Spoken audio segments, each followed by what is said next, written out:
Hey guys, Shipmech here. I wanted to go over the electrical system on this aircraft. Alright, so actually we're going to start off, we're going to leave that off. Go over a few things on this, and this is going to lead right into the startup. So first thing I'm going to do is I'm going to come up here and we're going to go over some stuff in the top. Alright, so I'm going to start. That's the one I want back here. Alright, so we've got a couple different buses going on here, and actually while I'm explaining this, I'm going to bring this back up. So right now, this is the state that the aircraft is in. Our battery is hooked up, but the battery is not on. So right now, there's nothing on the battery bus. The hot bus is energized. The battery is hooked up, and let's even say that whatever the external receptacle is plugged in. That really doesn't matter because the battery's not on right now. So for the purposes of this part of the discussion, this is our state. Alright, so, boy, that does not want to let me do anything there. Alright, so, we have a couple different things going on here. So we have our essential bus 1 and our essential bus 2. Those are right here and right here on this. Alright, so essential bus 1 and essential bus 2 are supplied as soon as the battery's on and the battery bus becomes hot. Essential bus 1 is supplied power through one of 3 diodes inside the diode box. So essential bus 1 power flows through, essential bus is energized, which then energizes the AMC bus 1 and 2. And then essential bus 2 will provide power to the emergency bus and the emergency battery. Alright. And it does that to charge the battery as well as to provide power to the emergency bus without the emergency battery having to provide that power.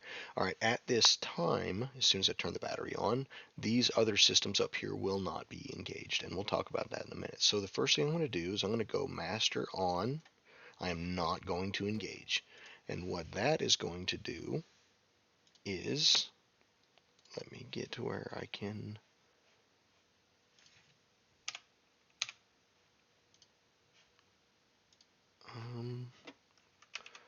Sorry, I'm trying to figure out how in the world to advance my PowerPoint presenter view. Alright, that is going to be a bit of a pain in the butt, but we will work through it. Let me get back to my simulator here. Where's my presenter view? Right there. And I cannot. There we go. Bring this over. I'm going to put it on a separate window, and hopefully I can. Alright. Now we're getting, sorry, I should have done this before I got started here, but we are good to go now. Alright, so what I have done is I have shifted to this state right here. So we closed this relay right there when we turned the battery on, provided power to the battery bus, which shot power down through all these systems that I just talked about. Alright, on our screen, we'll see right here we have sys1, sys2, bus tie open. Is a new caution that we don't normally see. The reason that is open is because the bus ties are open. Alright, so normally how this works is these bus ties are closed so that in the event of a battery failure, that the generator that is providing power through the gen bus to this main bus can provide power to the other main bus.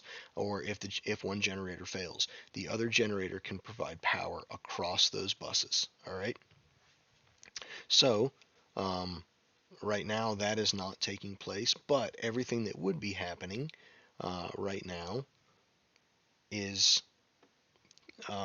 it's all the same because all the power is being supplied through this diode and in the diode box to the essential buses, so the aircraft essentially does not know the difference at this time, except for the fact that you have this caution. Alright, so now if I were to come up here, I could engage the bus ties. Sorry, wrong one. I could engage the bus ties one at a time. So if I wanted to do this, I could go to reset, and now bus tie 1 is back online, and I could reset bus tie 2, and bus tie 2 is now online.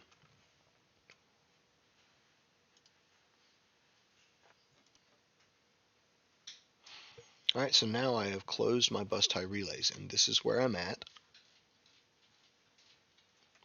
on the system. Okay, so bus tie 1, bus tie 2 are all engaged. The other way that I could do that, instead of using those, and the proper way to do it is to just go on and engage. All right, I did notice something, a bit of a bug. If I turn off my bus tie relay and turn it back on, it brings my bus tie back online, and that is not how that should be. When I turn it off and then go back to norm, the only way to bring that bus tie back online is to go to either reset or on and engage with the battery. But not a big deal. We'll move on. All right, so let me see what I have next here on my slides.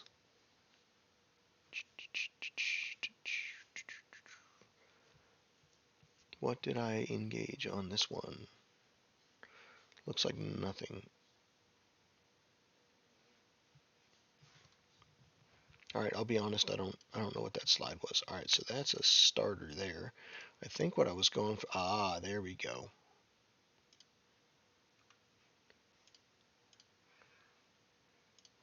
I did those out of sequence. So this is the actual proper one that we're at right now. All right, so that you'll notice right here we do not have a radar altimeter. The reason we do not have a radar altimeter is because there's some things that are not on this essential bus, which is these buses here and here that are provided directly by the battery. The shed buses are provided as long as both generators are online. So that shed bus right here is the shed bus 1 and shed bus 2. And for that, you have the shed bus relay 1, shed bus relay 2. All right.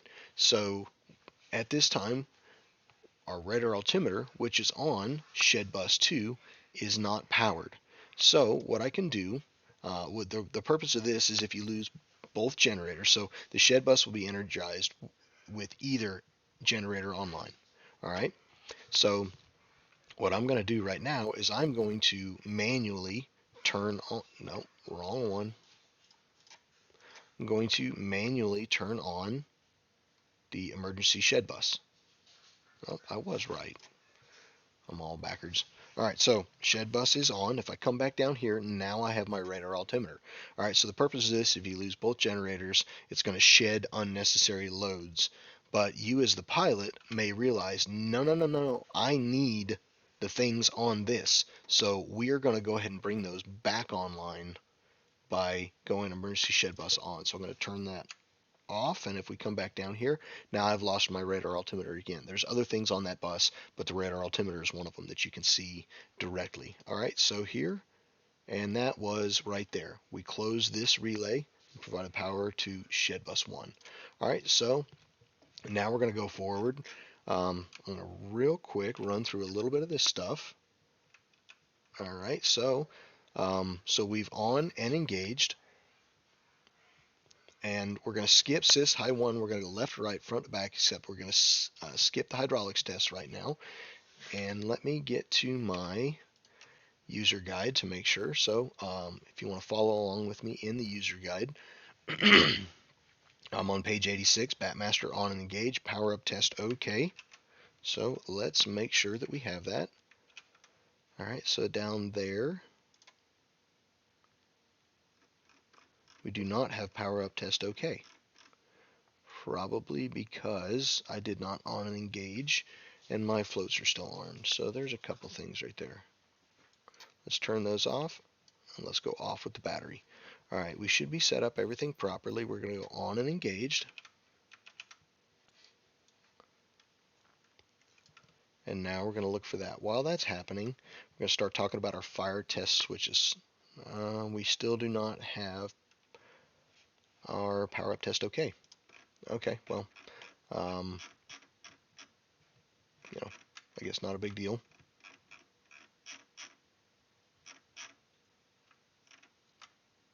What is going on with my, what's on page 86? There it is.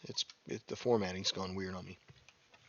All right, so I should have power up test OK right there, but not a big deal. We're going to move on. All right, so we're going to come up here to this one right here. We're going to go fire engine 1 to test. All right, I should get fire bot 1, bot 2 used. I only get bot 1 used, but that could either mean that bot 2 is not available to me, something's wrong with it, or more likely there's a bug in this system right now. So, but either way, I have bot 1 used. Now I'm going to come to the test position. I get the fire bell. I get Betty telling me there's a fire on engine 1. Here I have EXT, bot 1, bot 2, fire on engine 1. Engine 1 fire shown there, bot 1 plus bot 2 test. All right, so that is all good. So I'm going to come back up here. I'm going to go back to, there we go. So I go back to EXT. All that other stuff goes away. Bot 1 used comes back. I come off, and that goes off. Outstanding. All right, so this one we're going to go through a little bit quicker. All right, bot 1, bot 2 used. Coming up here. All right, bot 1, bot 2 used goes away. We have EXT, bot 1, bot 2, fire engine 2, bot 1, bot 2 test. I hear the bell and I heard Betty. We're going to come back here. We're going to go back. Fire bell goes away. Bot 1, bot 2 used comes back. Nothing illuminated up here. We're going to turn that off, and everything goes away. Outstanding. All right, so we're going to come across. We're going to go over here to our lamp test. I hear audio test, so that's a good check on that. All right, up here I have all my lights on. I don't think active is supposed to be on, but we'll see. These should not be on because right now they do not have power. Neither of these should be on because they're dead face indications. All right, come down here to the autopilot control panel. All 4 lights across the top there, and we got all of our green lights down here. That is a good check on that. All right, so we're going to go ahead and come off with that. All right, next thing we're going to do is we're going to do a quick control sweep. So we go 4, left, aft, right. Good check on that. Free movement, no binding, no restrictions. Same thing with the pedal. All right, there we go. Full deflection on the pedals, no binding restrictions, and then boop, boop, boop, boop. There it is. All right, so we have our boop, boop, boops. And FLI went all the way to 10 and then all the way back down to 0, so that was a good check on that. So we're going to come up here. All right, we're going to go ahead and go, not wrong one, anti-collision light on, primes 1 and 2 on, and I really should be looking at the checklist. Because I skipped some stuff here. That's why we use the checklist. All right, so, oh, what? Oh, that's weird. All right, so we do have over 24 volts. The checklist says greater than 23.5. All right, so if we get down below 24, we will have a warning down here that tells me that something about battery. I don't remember exactly what the warning is, but it's telling you that the battery is below 24, but you're good down to 23.5 to start. So VMS page, we are on. So normally we would come back here to weight, and we would put in all our weights, which huge kudos on this, that all this works. Put in all your weights, and then once all your weights are in, you would validate and go previous, and then all of these, if any of these were yellow, that would let you know that you don't have power and performance in that area. But we are good to go. Everything there is looking good. All right, so on the FND page, we have engine 1 to fail. We have aft and forward fuel pump. That is correct. Bat discharging. Yeah, we know that. Pitot 1, 2 heater off. Yep. All right, we do have our prime pumps on out of sequence, so we do have that. And then we should have power up test okay. I've downloaded complete because I actually started with the engine started and shut the aircraft down. When I turn the battery off, it doesn't go away. I should have a backup light there. I'm pretty sure that should be showing off. All right, so ACOL is on, prime pumps 1 and 2 on. All right, engine 1 switch to idle. So we're going to come back over here to this, and now I am showing that up in this corner here you can see generator 1 is on. So generator 1 is going to engage the starter. It's also going to engage the start injectors. At 30%, the start injectors are going to shut off, and it's going to start sending P3 air through the start injectors to clean them out, and that is going to continue to run through the rest of the flight. At 50% NR, we're going to get engine 1 fail is going to go out, and then at 61%, starter is going to drop out and idle is going to illuminate up here. The engine will continue to advance until the rotor is at 78%. All right, so here's that. All right, so we have start here. Down here we have engine 1 starter is illuminated. All right, we're looking for about, I think 300 C350, something like that is start fuel. All right, so there's 30%. So start injectors are out. We should have start injectors should not have gone out until we had main fuel. But all right, there's main fuel right there. 61%, starter drops out, idle comes on. Waiting for 50% on the rotor, a little bit low. We should still have engine 2 fail because of course engine 2 is not there, so that's another thing. Alright, so now we're going to go here and generator 1 is online. So now generator 1 comes online, which closes our emergency shed relays, provides power to the shed buses, and this is our current state. Alright, through those bus tie relays, this generator is now supplying power to the main bus 2 and over to the gen bus 2. All right, through that. All right, and then now through all 3 of our diodes inside the junction box are all being energized. 1 from the battery bus, 1 from each main bus via the bus tie relays. All right, so moving on with our checklist. I'm going to come on down here. Alright, startup test is displayed, so that is good. Alright, so we did have at 60% N1 starter extinguishes. At 78% N1 idle appears. Believe starter goes straight to idle at 60%. It's actually 61%. Let me double check that. Maybe might be a different. No, that's not a Helionics thing. That's a EECU thing, and I'm pretty sure EECU, that's going to be the same for the D2, D3, so that should be 61%. Alright, so we're going to repeat the same thing for the second engine. So here we go, second engine coming alive. Alright, we have starter engine 2, N1's on the rise, waiting for TOT.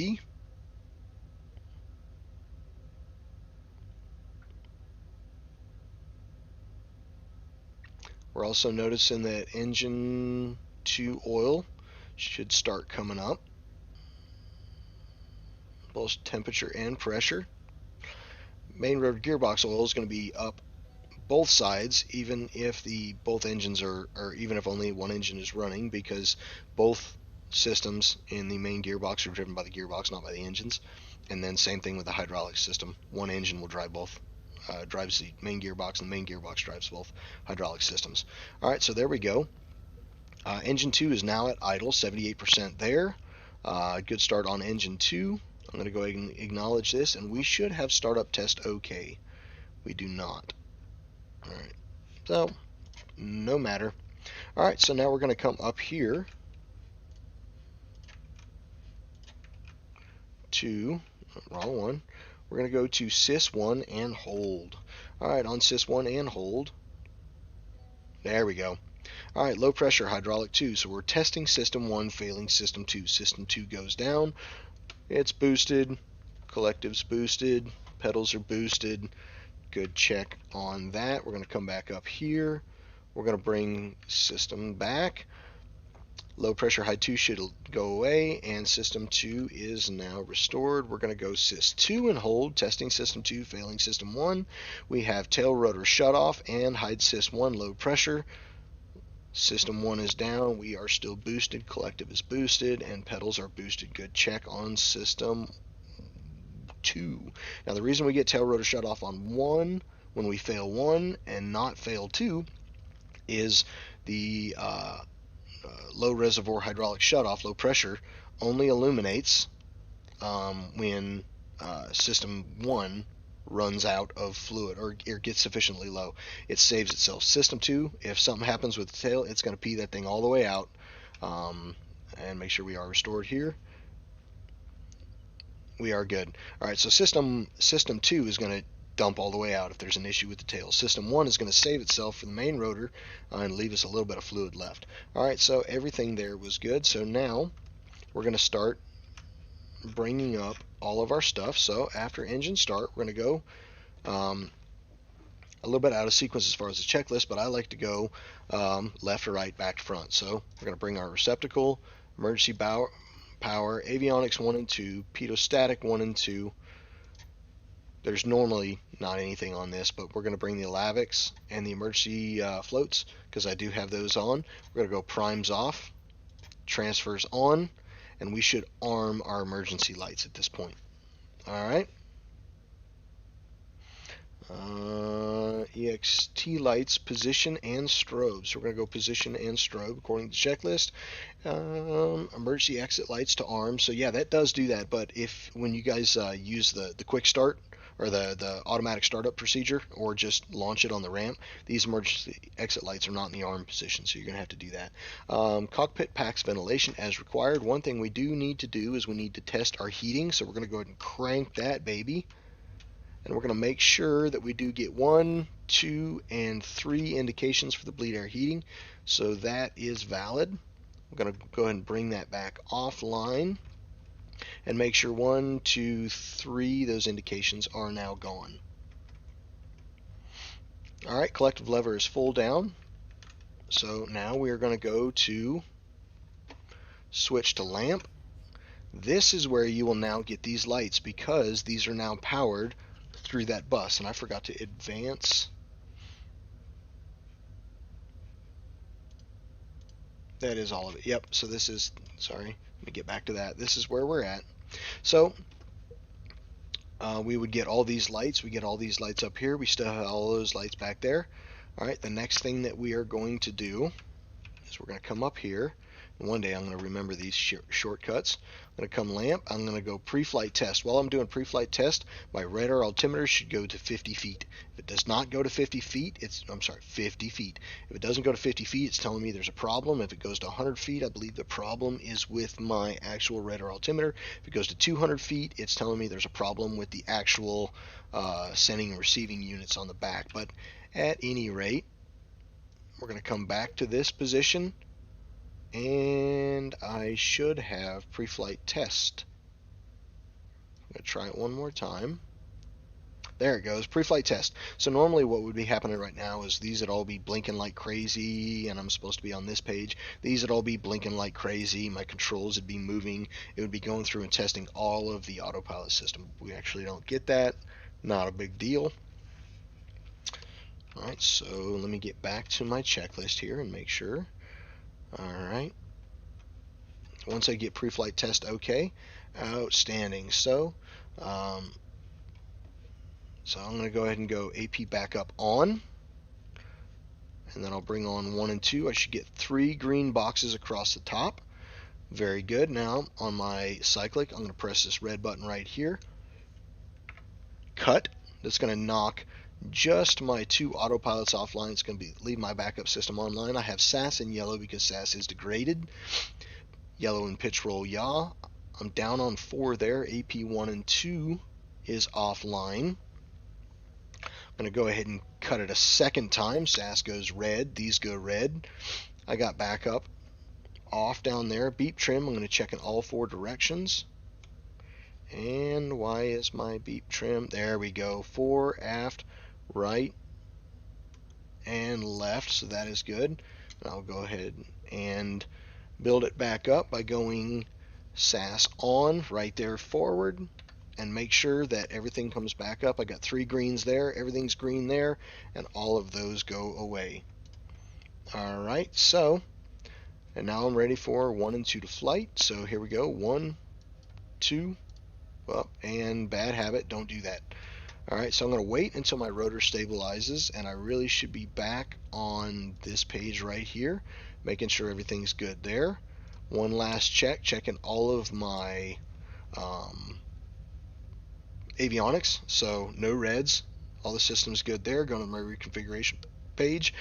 If anything wasn't right there, it would tell me there, but not a bad idea to just check it. Everything looks good there. So coming back here, pressures, temperatures are all stabilized.